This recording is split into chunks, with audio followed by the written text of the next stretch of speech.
ছট পূজার সময় আমার একটা অর্ডার এসেছিল, এই ড্রেসটাকে একটু ছোট করতে হবে।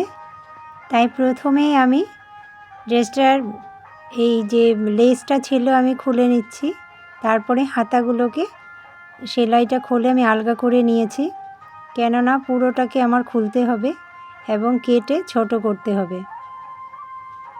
তাই এভাবে দেখো আমি এই যে লেসটাকে, নিচের লেসটাকে খুলে নিয়েছি আর হাতাগুলোকেও আমি সেলাইটা খুলে আলগা করে নিয়েছি, কেননা ছোট করার জন্য আমাকে কাটতে হবে। তো এই যে নিচটাকে একটু আমি কেটে নিলাম, আগে মাপটা নিয়ে নিয়েছি আমি, তারপরে কেটে নিচ্ছি। এই যে দেখো হাতার এই পোর্শনটাকে একটু কাটতে হবে, কেননা আমাকে ছোট করতে হবে। তো আমি এইভাবে দাগটা দিয়ে আমি এইভাবে কেটে নেব।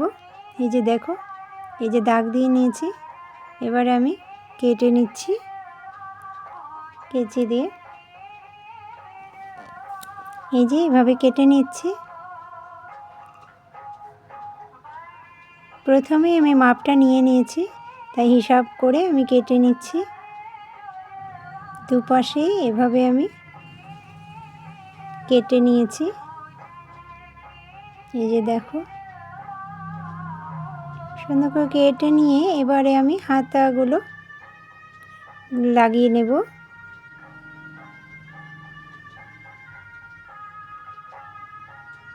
এই যে এই কলারটাকে একটু ছোট করতে হবে, অনেকটাই বড় ছিল, তাই আমি মাপটা নিয়ে এই যে কেটে নিচ্ছি। ড্রেসটাকে সব দিক থেকেই ছোট করতে হবে, তাই দুপাশেও আমি একটু একটু করে কেটে নিচ্ছি। তারপরে সম্পূর্ণভাবে নতুন করে আবার সেলাই করতে হবে।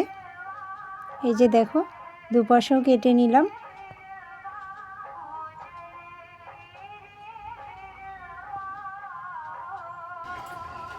এবারে মেশিনে বসে আমি ড্রেসটাকে সেলাই করে নিচ্ছি।